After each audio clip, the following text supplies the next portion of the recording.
அப்படிதான் இந்த சனாதனம். डीएमके और कांग्रेस पार्टी वो कह रहे हैं सनातन धर्म को समाप्त कर देना चाहिए.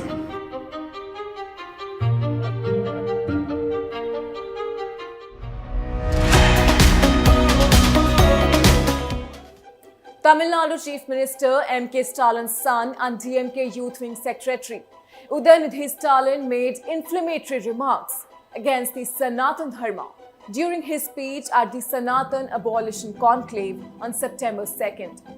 He equated Sanatan Dharma with diseases such as dengue, malaria and COVID and openly called for its eradication.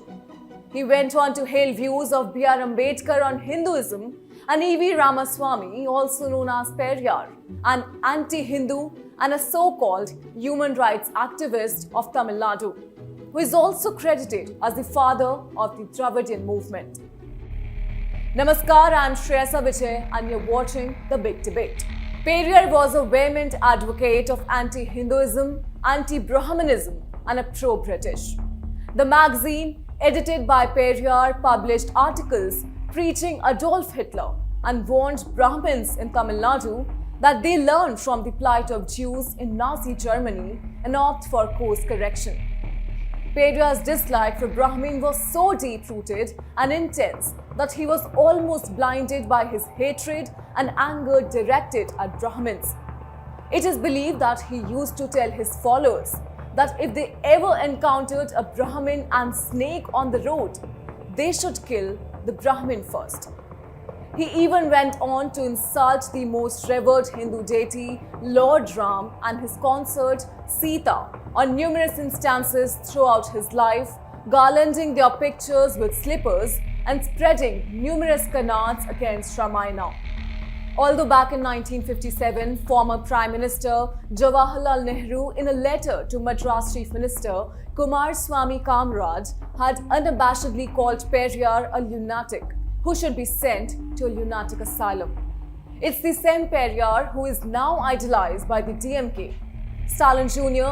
has specially referred to him quite a lot of times during his political career so far.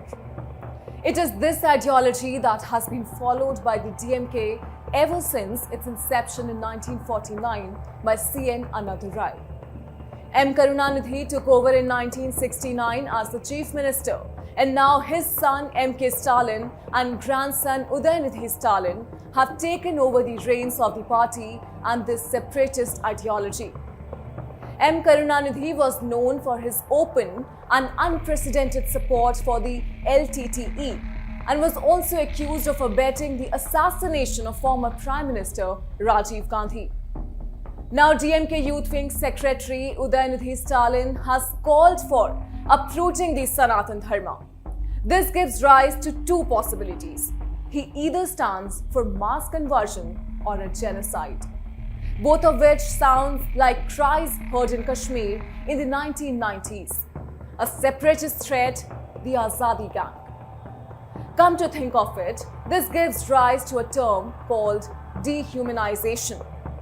When one group denies the humanity of the other group and members of it are equated with animals, vermin, insects or diseases. Dehumanization overcomes the normal human revulsion against murder. At this stage, hate propaganda in print and on radios is used to vilify the victim group. They are indoctrinated to believe that we are better off without them. The powerless group can become so depersonalized that they are actually given numbers rather than names, just like Jews in concentration camps. They're equated with filth, impurity, and immorality.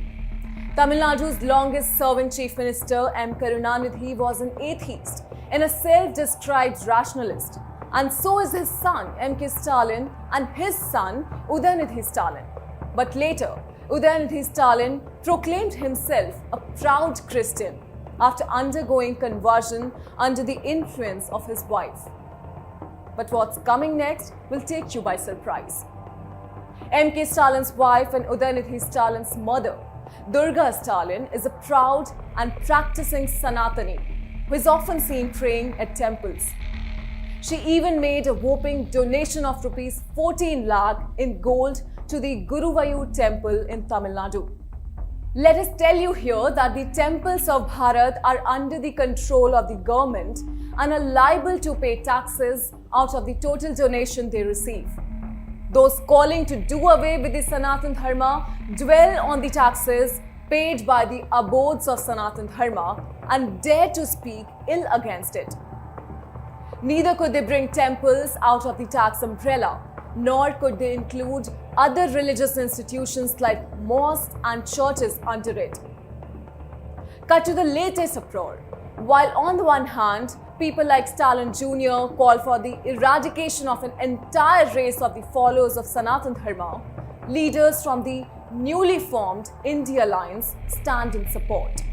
While Priyank Kharge, the son of Congress President Mallikarjun Kharge, said that any religion that does not promote equality or does not ensure you have the dignity of being human is not a religion. Congress General Secretary K.C. Venugopal quoted the Congress motto of Sarv Dharm Sambhav and declared Stalin's statement as his freedom of speech, lodging the party's support.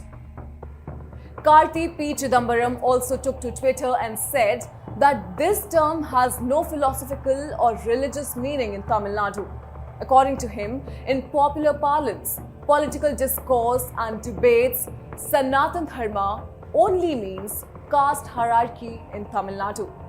The Congress party, a significant part of the India Alliance, however, appears divided in its support for Junior Stalin. Senior Congress leader Acharya Pramod Krishnam has criticized DMK leader Udhayanidhi Stalin's anti-Sanatan remark, saying that Sanatan Dharma is the oldest religion in the world. He added that this remark is not just against Sanatan Dharma but also against Bharat. Mamata Banerjee and Arvind Kejriwal have refrained from commenting and have distanced themselves from the matter, causing yet another divide in the India Alliance. Speaking of India Alliance, Swami Prasad Maurya of the Samajwadi Party has time and again insulted and demeaned Sanatan Dharma and Hindu deities. Congress President Mallikarjun Kharge has also voiced his views against Hindus and Hinduism quite openly. Now, this incident has only proven the intent of the India Alliance in general and the Congress party in particular, and what the Hindus of Bharat can expect out of the alliance. It is pertinent to note here that after triggering such a huge row over inciting hatred against Sanatan Dharma, the bare minimum the state chief minister's son could do was apologize or seek forgiveness. But instead, he has maintained that he does not intend to take back his words. In fact, he has also furthered his party's agenda of creating a divide on the basis of demographics. The first one being Dravid land versus the rest of Bharat. And the second being the divide created on the basis of language, which he has done from time to time. Hindi Teriya tu poda, meaning I don't understand Hindi, get lost, made headlines a few months ago when Stalin Jr. opposed the central government's initiative to introduce Hindi in Tamil Nadu. Meanwhile, one of the Supreme Court lawyers, Vineet Jindal, has registered a case against Udhayanidhi Stalin, calling his speech provocative, derogatory, inflammatory, inciting sentiment against Sanatan Dharma under Section 153A and B, Section 295A, 298 and 505 of the Indian Penal Code. So, even though the so-called liberals appropriate Dr. Ambedkar and selectively invoke his statements to target Hindus and Sanatan Dharma in order to drive Dalits away from their Hindu roots, as we mentioned in our previous series titled Equality Labs, the facet of his life where he presided over a thorough and comprehensive assessment of Islam and the social maladies afflicting Muslims, is conveniently brushed aside. Udhayanidhi is quite often heard quoting Sanatan Dharma through the eyes of BR Ambedkar. he has never spoken a word about how the same BR Ambedkar perceived Abrahamic religions like Islam and Christianity. Clearly, those invoking separatism and calling for the eradication of an entire race and justifying the suffering of the world's oldest religion need to understand that sometime or later, the whole picture gets clear. Truth prevails and appeasement works to an extent. அப்படிதான் இந்த சனாதனம். DMK और Congress party वो कह रहे हैं सनातन धर्म को समाप्त कर देना चाहिए।